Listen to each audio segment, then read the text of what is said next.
Alfredo, Mister, buti nandito ka na. Kumusta ang negosyo natin? Lumago ba? masamang balita. Bakit? Huwag mong sabihin na lugi tayo sa hinawakan mong lugar.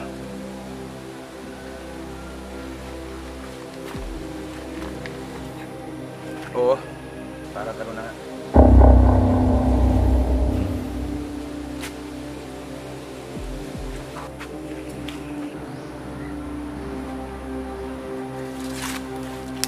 Bakit? Ano nangyari? Huwag mong sabihin na naging pare ang lahat ng mga adik sa lugar mo. Kaya tayo nalugi. Hindi sila naging pare. Natimbog ang karamihan sa mga adik sa lugar na hinawakan ko. At yung iba naman ay umalis at nagtago. Sa anong dahilan? Dahil sa ikinasang war on drugs at walang tuklaks ng gobyerno at kapulisan. Marami sa mga pusher natin ang nadali. At yung iba naman ay nakulong. Nasaan ba ang mga parak na binabayaran natin para sa proteksyon? Gumagalaw ba sila? Hindi ko alam, Alfredo. Daan-daang libo ang binabayan natin sa kanila para proteksyonan tayo. Bakit natimbog pa ang mga poser natin? Hindi ko alam kung bakit. Sa syudad, di ba may mga tao tayo sa syudad? Kumusta doon? Ganon pa rin, Alfredo. Mas mainit sa mata ng mga parak ang mga bata natin doon. At kabi-kabilang checkpoint ang ginagawa ng otoridad sa syudad. Kaya mahirapan ang mga bata natin magpuslit ng kargamento. Punyeta! Animal! Paano tayo na ito ngayon? Paano ang hanap buhay natin?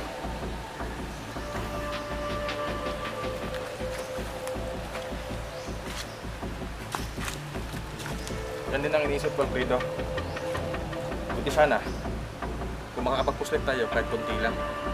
At nasa gayon, may paggastos tayo. Bullshit!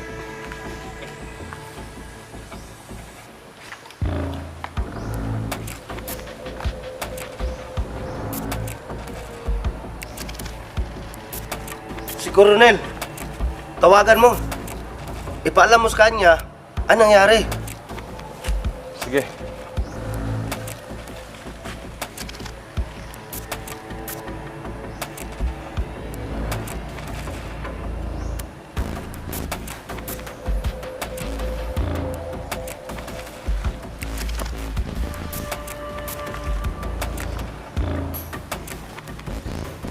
Hello, Colonel. Ano ba? Busy ako ngayon. Ano ba kailangan mo? Akin na. Coronel, si Alfredo ito. Gusto ko lang sanang itanong kung kaya mo ba kaming proteksyonan. Aba, bakit naman kayo pupuntunan? Sino ba kayo? Witness? Coronel, baka nakalimutan mo. Nagbibigay kami sa'yo. Anong magbibigay? Wala akong natanggap mula sa inyo. Ako sa inyo, kumakit na kayo ng mundo sa anong gagawin sa kayo. Dahil ako mismo ang huli sa Coronel? inyo. Sasalvage ko kayo. Bye. Coronel! Punyeta!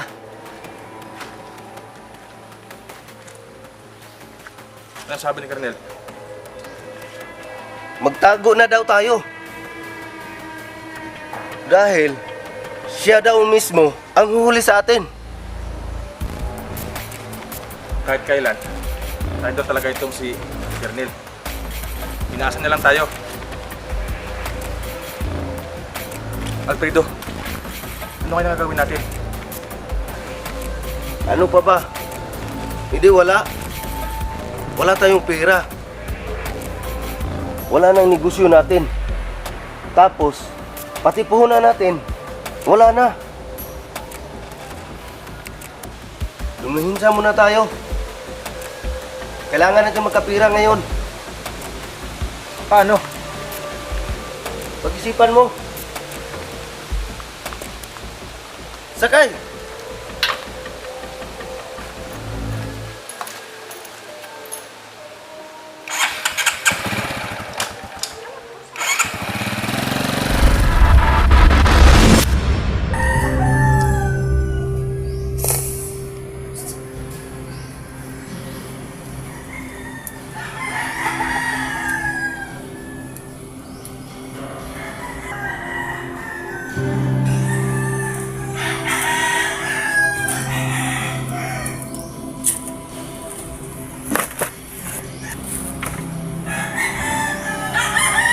Lovely! Lovely! Tay, Nasaan ka na? nandito po ako sa loob ng bahay. Naglalaro ng chess.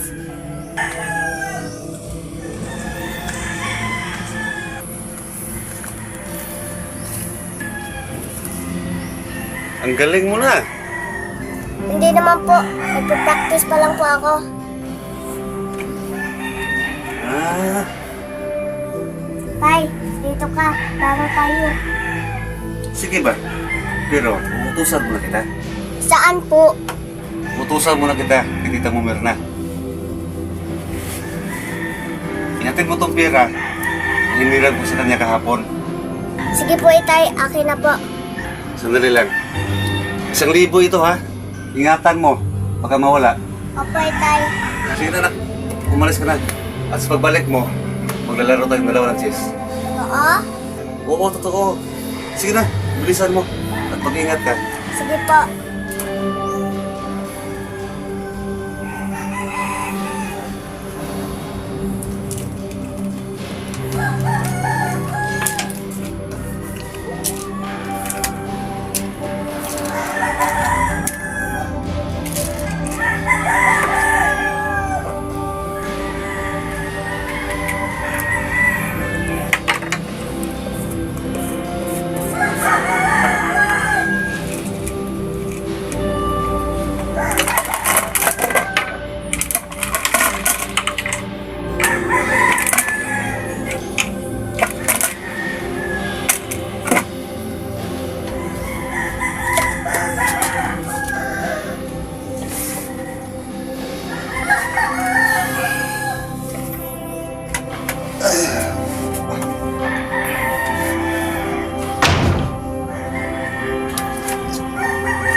Ano ba naman ang bahay nito? Kahit tubig maiinom, wala. Lable! Lable! Wala dito si Lovely. Utusan ko. Ako na lang mag-iigib. Dapat lang. Alangan naman ako. Mag-igib ka.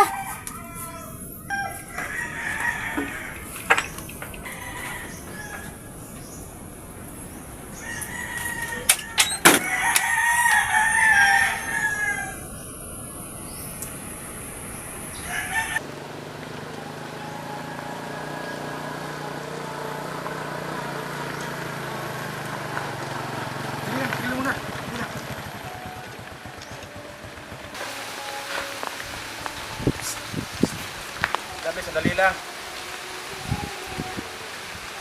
Bakit po Manong Nestor?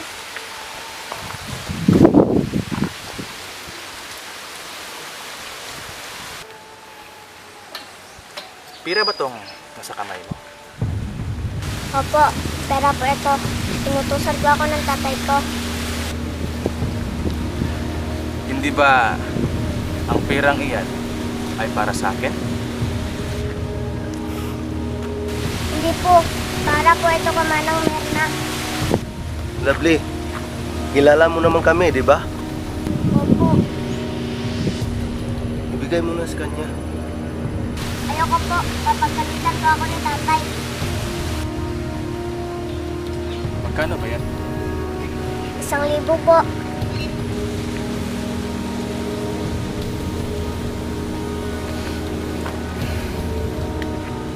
ganito na lang. Ibigay mo na sa akin yung pera para hindi ka na mahirapan, para hindi ka nalalakad.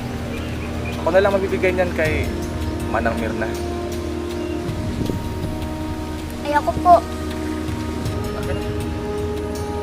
Ayoko po.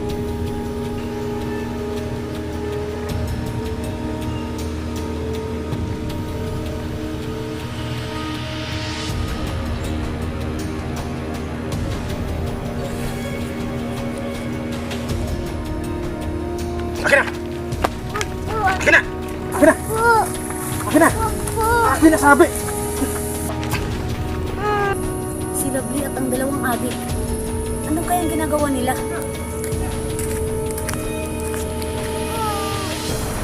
Tumimik ka! Akin ang pirang ito! Hoy! Ano yan?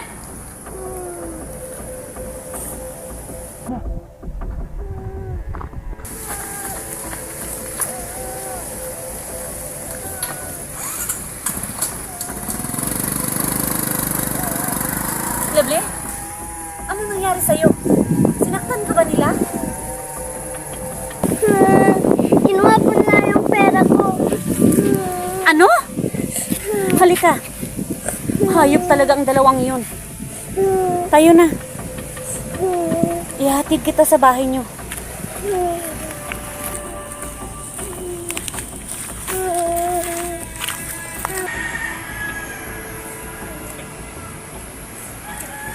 Manang Flora? Manang Flora!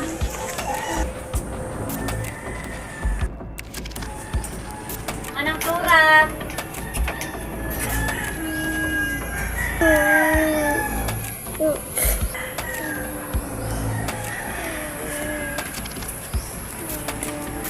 Anong nangyari sa'yo? Bakit ka umiiyak? Anong nangyari sa'yo? Kinuha po ni Mr. Alfred ang pera niya.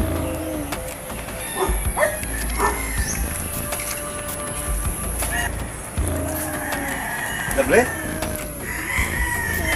Ano nangyari? Bakit umiyak ang anak ko? Kinuha daw ni Mr. at ni Alfred ang pera niya. Ano? Nakita ko po sila. Parang hold up ang ginawa nila. Halika dito, anak. Ano? Sinaktan ka ba nila? Hindi po. Pero natatakot po ako. Kahit bata, hindi nila pinalagpas. Hindi na sila naawa sa bata. Bumulong sila. Mahayap sila. Mahayap sila. Maria, salamat sa pagsama sa anak ko. Walang anuman po, Manang Flora. Aalis na po ako. Sige, salamat.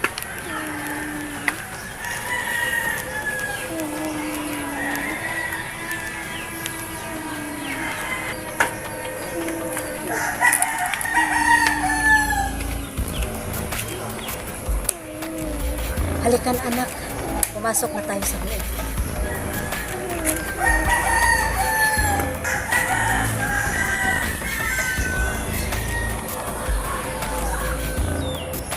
Bakit tikim sila sa akin? Bakit tikim sila?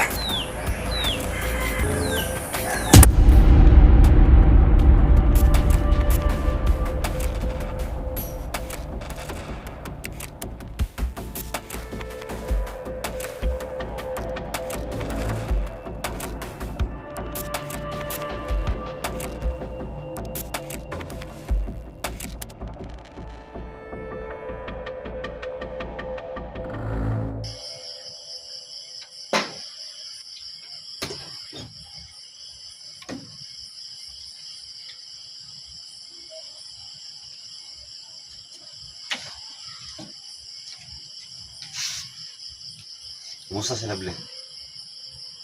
Tulog na siya. Kawawa naman ang anak ko.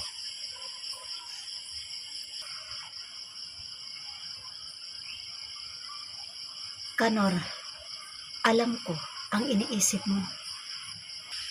Baka kung pwede, palampasin mo na lang muna ang nangyari kay Lovely. Hindi, Flora. Hindi ko mapapalagpas ang ginawa nila sa anak ko. Matinding trauma ang dinanas ni Lovely sa kanila. At kailangan nilang pabayaran ginawa nila. Pero Kanor, baka makalimot ka. Baka mailabas mo ang tunay mong anyo at makita kanila. Marunong akong magpigil, Flora. Kaya kong kontrolin ang sarili ko. At wala kang dapat ipaglaga. Kanor, Sige na, pumasok na sa kwarto. Bantayan mo si Lovely. hindi na ba kita mapipigilan? Huwag kang mag-alala. Kaya ko sila. At kilala mo ako. Sige na, pumasok na. Sige, mag-ingat ka.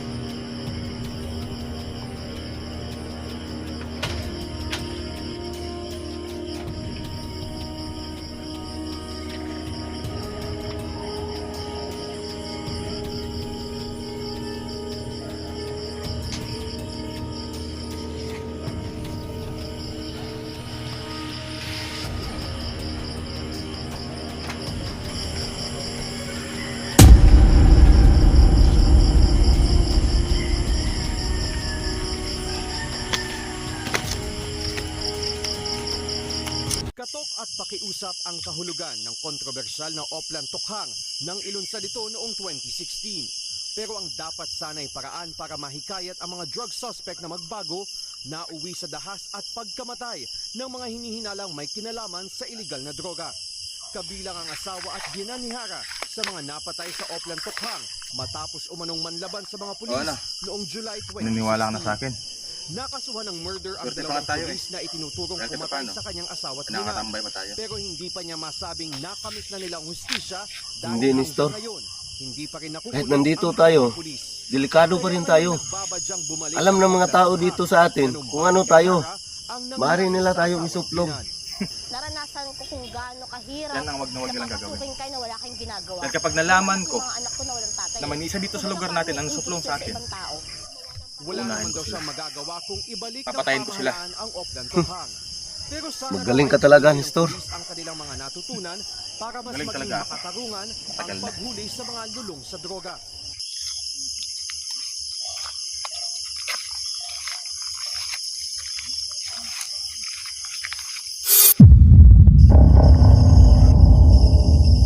Kung siguro Ang problema, yung pulis yun, sana isaayos. ano tayo magkakapira nito?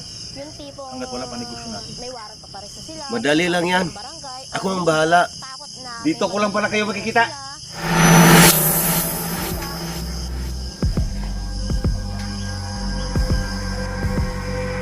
Mga hayop kayo!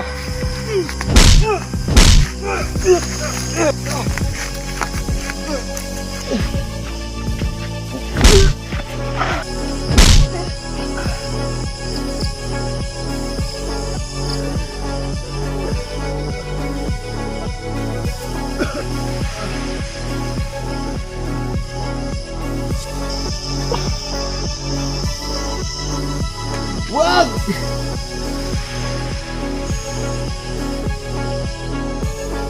Wag! Maawa ka! Ang laki-laki ng mga katawan ninyo. Hindi na kayo naawa sa bata. Mga demonyo kayo. Sana maging leksyon na sa inyo to.